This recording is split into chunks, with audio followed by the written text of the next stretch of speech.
8.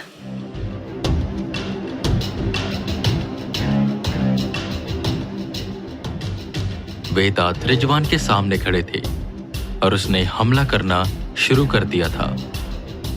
वो वेदा के बिल्कुल करीब आया और उसने जोर से वेदा पर वार किया, जिससे वेदा दूर जाकर गिरे। क्या हुआ वेदांत? एक ही वार में तुम तो ढेर हो गए। लगता है जितना शक्तिशाली मैं तुम्हें सोच रहा था उतना तुम हो नहीं। जिस पर हल्का सा मुस्कुराते हुए वेदा खड़े हुए। बाजुओं को ऊपर करते हुए वेदा बोले, ऐसा नहीं है त्रिजवान, अभी तो बस शुरुआत हुई है। और कहा जाता है गरजते बादलों को सुनकर आसमान से गिरने वाली बूंदों का अनुमान नहीं लगाया जाता। डायलॉग लगता है ज्यादा ही डीप हो गया। जिस पर उनका वो पंख का टैटू चमका और वेदा की आंखें पूरी सफेद होकर चमकने लगी। वेदा में और उस राक्षस में लड़ाई शुरू हो गई। जहां पर शुरुआती तौर पर यह लड़ाई बराबर की थी, पर धीरे धीरे वेदा थकने लगे थे और त्रिजवान और ताकतवर होता जा रहा था। त्रिजवान अपने वार की रफ्तार बढ़ाता जा रहा था। वहीं जो मॉन्क मंत्र का जप कर रहे थे वो वेदा को देखकर समझ गए थे कि जंग शुरू हो चुकी है। जिस पर रमेश ने उन बूढ़े मॉन्क को इशारा किया और उन मॉन्क्स ने मंत्र पढ़ना तेज कर दिया। उन्होंने अपने मंत्रों में थोड़े से बदलाव किए, जिससे त्रिजवान की गुफा धीरे धीरे रोशन होने लगी और वो जो अंधेरा था वो मिटने लगा। त्रिजवान को कुछ भी समझ नहीं आ रहा था कि यहाँ पर हो क्या रहा है। कितनी देर में वेदा ने उस पर हमला किया और वह दूर जाकर गिरा। वह खून की बहती नदी धीरे धीरे पानी में बदलने लगी। त्रिजवान ने गुस्से से वेदा को उठाया और उसी नदी में डुबाने लगा। वेदा पानी के अंदर जाते जा रहे थे, पर उन्होंने उसी के साथ त्रिजवान के हाथ को पकड़ा और उसे भी पानी में खींचा। वेदा समझ गए उसे ऐसे हरा पाना थोड़ा मुश्किल है, तो उन्होंने उसे अपना शरीर थोड़ा थोड़ा सौंपना शुरू किया, जिसका असर बाहर वेदा के शरीर पर होने लगा। वेदा की आंखें खुल रही थी तो कभी बंद हो रही थी, और जब भी वेदा की आंखें खुलती तो सब देखते कि वो धीरे धीरे लाल हो रही है। लगता है वो वेदा के शरीर पर कब्जा कर रहा है।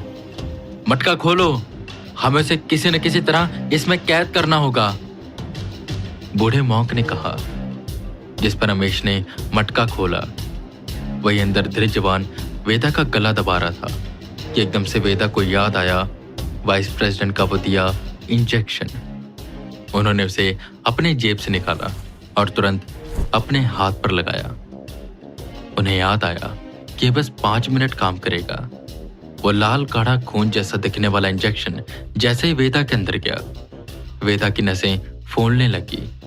उनकी आंखें जो सफेद होकर चमक रही थी वो सुर्ख काली हो गई और उन्हें असीम ताकत का आभास हुआ। उनके पास बस 5 मिनट थे।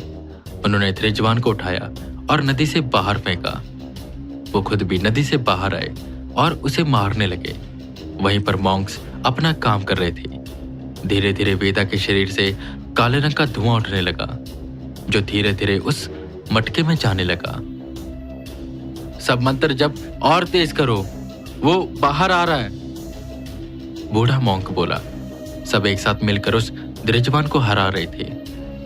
अंत में वेदा ने अपना हाथ त्रिजवान के माथे पर रखा।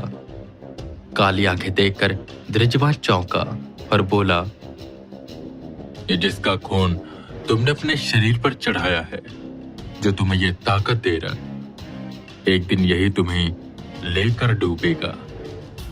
जिस पर वेदा या कहीं वो जो भी था वो मुस्कुराया और उसने त्रिजवान का माथा इतनी जोर से दबाया कि वो फट गया और पूरा धुआं मटके के अंदर चला गया। और उसी के साथ त्रिजवान का वो जो पालतू जानवर था वो भी उसी मटके में गया। जल्दी से मटके को बंद किया गया और वेदा को होश आ गया। उनकी सांसें फूल रही थी, उन्हें कुछ भी समझ नहीं आ रहा था। एक बात हैरान करने वाली थी। 5 मिनट के लिए वो थे ही नहीं, बल्कि कोई और बन गए थे। और जहां तक उनको याद था, उन्होंने 3 मिनट में धृजवान को हराया था। और बाकी के 2 मिनट वो क्या कर रहे थे, वो खुद नहीं जानते थे। धृजवान ने क्या बोला, ये भी उन्हें सुनाई नहीं दिया। उन्हें बस इतना याद था कि उनका बॉडी पर कंट्रोल नहीं था। वो बस दिमागी रूप से बता रहे थे कि उन्हें धृजवान को मारना है। ये जो भी ताकत थी, बहुत खतरनाक थी। वेदा ने जेब में हाथ मारा तो इंजेक्शन वहां पर था और पूरा खाली हो गया था। उन्होंने उसे फेंका। सारे लोग मारे जा चुके थे, जिन्हें वो बचाने आए थे वो भी। मिशन एक तरह से फेल भी हो गया था और पास भी, क्योंकि उन्होंने उस जंगल के उस दैत्य को हरा दिया था। निराशा और वो मटका लेकर वेदा वहां से चले गए। वो सीधा दिल्ली गए और मटके को WWH के लॉकर में सुरक्षित रख दिया। वहां पर उन्होंने ज्यादा किसी से बात नहीं करी और बनारस आ गए और अपनी दिनचर्या को वापस से उन्होंने आरंभ कर दिया और भूलने की कोशिश करने लगे जो वहां पर हुआ था और जो उन्होंने देखा। सर कटी लाशें, आधी कटी लाशें। बार बार वो धृजवान उनके सामने आ रहा था। वो कुछ बोल रहा था, ठीक वैसे ही जब वेदा ने अपना शरीर किसी और को सौंपा था और धृजवान उससे कुछ कह रहा था। पर खैर, अभी के लिए ये मिशन खत्म हो चुका था, पर छोड़ गया था कई सवाल जिन्हें वेदा जानते तक नहीं थे।